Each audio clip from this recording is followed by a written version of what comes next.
Hello students, आज हम chapter 8 पढ़ने वाले हैं। हमारा चैप्टर है सूक्तेय है। तो इसको पढ़ने से पहले हम इसके हार्ड वर्ड्स देखते हैं। देखिए इसमें शब्दार्थ दे रखे हैं। पहला इसमें है वैरी। पहला शब्द अपना देखो, वैरी। वैरी का मतलब क्या होता है? दुश्मन होना। पाठित है यानी पढ़ाया। बक है यानी होता है बगुला। हंस है यानी हंस। सभा मध्य यानी होता है सभा के बीच में। सभा मध्य यानी सभा के मध्य में यानी सभा के बीच में। पृथ्व्याम यानी धरती पर। त्रीणी, त्रीणी यानी होता है तीन। रत्नानि यानी होता है रत्न। जलम यानी जल, पानी। अन्नम अनाज। सुभाषितम यानी होता है अच्छे वचन, अच्छी बातें। मूढ़ई, मूढ़ई मीन्स यानी होता है मूर्खों के द्वारा। पाषाण खंड है यानी पत्थर का टुकड़ा। रत्न संज्ञा यानी रत्नों का नाम। विधीयते, विधीयते मीन्स दिया जाता है। आलस्यम यानी आलस्य। शरीर स्थ है यानी शरीर में स्थित। शरीर स्थ है यानी शरीर में स्थित। महारिपु, महा यानी बड़ा और रिपु यानी होता है शत्रु। महा मतलब बड़ा शत्रु या बड़ा दुश्मन है। उद्यम है यानी होता है परिश्रम। बंधु यानी संबंधी। नावसिदति यानी दुखी नहीं होता है। कृत्वा मीन्स होता है करके। यम यानी जिसको, यह के ऊपर जो बिंदु लगी हुई है उसे मैं पढ़ेंगे यम। यम यानी जिसको। भूमि यानी धरती। गरीयसी यानी बड़ी है या बढ़कर है। स्वर्गात यानी स्वर्ग से। उच्चतर है यानी अधिक ऊंचा। फिर है जननी यानी माता। जन्मभूमि ही यानी जन्मभूमि, जहाँ जन्म लिया है हमने। शैले, शैले यानी होता है प्रत्येक पर्वत पर। शैल यानी होता है पर्वत। माणिक्यम यानी मणि। गजे, गजे, गजे यानी होता है हाथी, तो प्रत्येक हाथी के मस्तक में। मुक्तिकम यानी होता है मोती या मणि। और साध्व है, साधव है यानी साधु लोग या सज्जन पुरुष। सर्वत्र यानी हर जगह। वने, वने यानी हर वन में, हर जंगल में, प्रत्येक जंगल में। फिर है सुखार्थी है यानी सुख चाहने वाले को। सुखार्थी है सुख चाहने वाले को। विद्यार्थी है यानी विद्या चाहने वाले को। कुत है यानी कहाँ। त्यजेत, त्यजेत मतलब छोड़ देना चाहिए, त्याग देना चाहिए। बालो यानी बालकों को।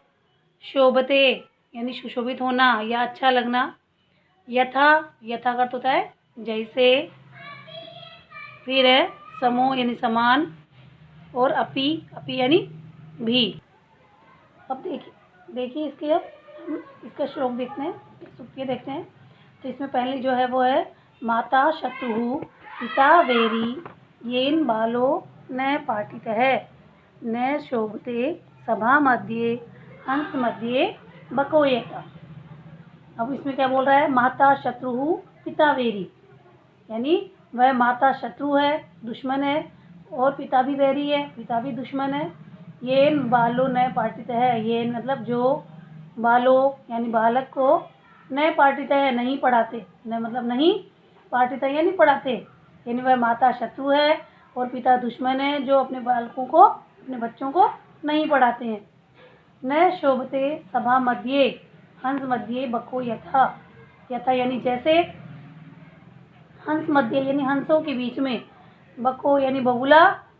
न शोभते सुशोभित नहीं होता है, उसी प्रकार जो बालक है वो भी सभा मध्य यानी सभा के बीच में न शोभते यानी सुशोभित नहीं होता, अच्छा नहीं लगता। वापस सुनिए इसका। वह माता शत्रु है और पिता दुश्मन है जो बालकों को नहीं पढ़ाते हैं। वह बालक सभा के बीच में उसी प्रकार अच्छा नहीं लगता जैसे हंसों के बीच में बगुला अच्छा नहीं लगता। सेकंड देखिए, सेकंड अपना श्लोक जो है वो है पृथ्व्याम त्रीणि रत्नानि जलम अन्नम सुभाषितम मूढ़ै पाषाण खंडेषु रत्न संज्ञा विधीयते। अब इसमें क्या बोल रहे हैं? पृथ्व्याम यानी धरती पर।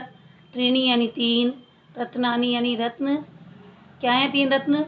जलम, अन्नम, सुभाषितम। जल, अन्नम यानी अनाज, और सुभाषितम यानी अच्छे वचन। अभी मैंने शब्दार्थ बताए थे आपको। पृथ्वी पर 3 रत्न हैं। कौन कौन से रत्न हैं? 3। जल, अनाज और अच्छे वचन, अच्छी बातें।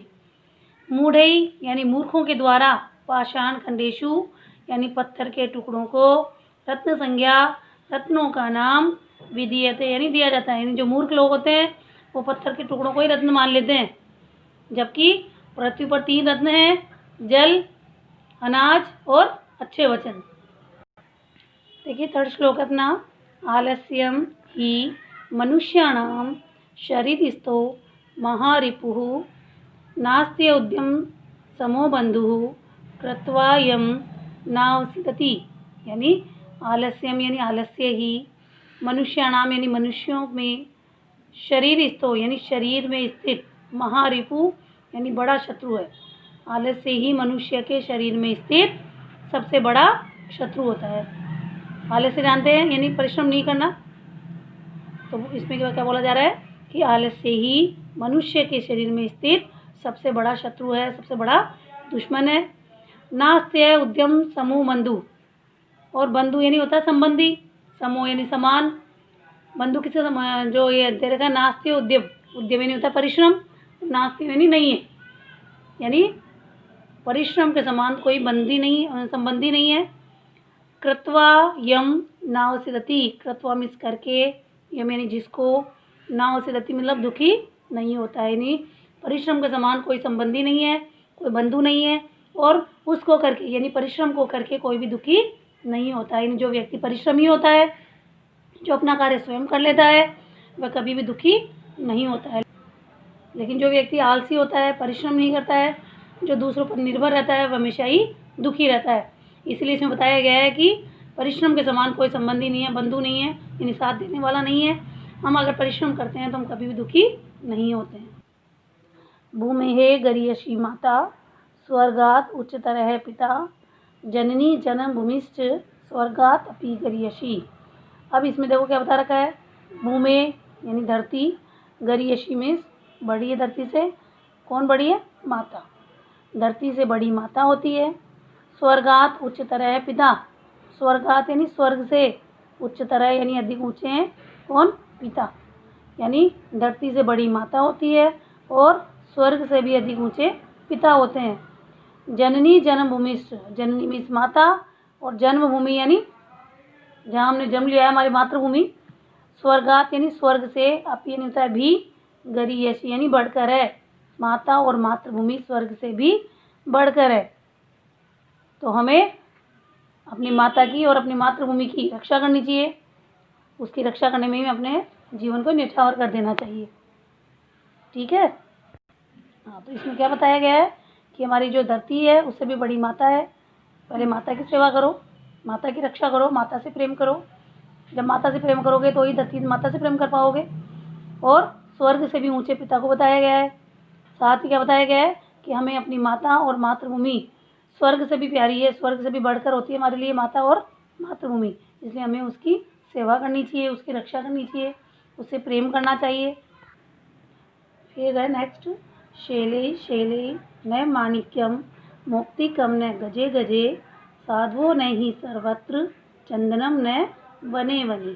शैले यानी, शैले नहीं होता है पर्वत, शैले शैले यानी प्रत्येक पर्वत पर, हर पर्वत पर, न माणिक्यम मणि नहीं होते हैं, यानी हर पर्वत में विशेष नहीं होता कि वहाँ मणि मिल जाए। मौक्तिकम न गजे गजे, गज हाथी होता है, तो गजे गजे यानी हर हाथी में मौक्तिकम मोती नहीं मिलते हैं। साधु नहीं सर्वत्र, और साधु लोग यानी सज्जन लोग वो भी हर जगह नहीं होते, सर्वत्र यानी हर जगह। चंदनम न वने वने, और हर वन में, हर जंगल में चंदन की लकड़ी भी नहीं मिलती है, चंदन भी प्राप्त नहीं होता है। तो इसलिए हमें क्या करना चाहिए कि जहाँ सज्जन लोग मिले हमें उनकी बातों को ध्यान से सुनना चाहिए, उन्हें ग्रहण करना चाहिए, क्योंकि हर जगह अच्छे व्यक्ति नहीं मिलते हैं, सज्जन व्यक्ति नहीं मिलते हैं। अब एक बार आपको इसका फर्स्ट से हिंदी समझा रही हूँ, ध्यान से सुनना। पहला अपना था, उसमें था कि वह माता शत्रु होती है, पिता दुश्मन होते हैं, जो अपने बालकों को, अपने बच्चों को नहीं पढ़ाते हैं।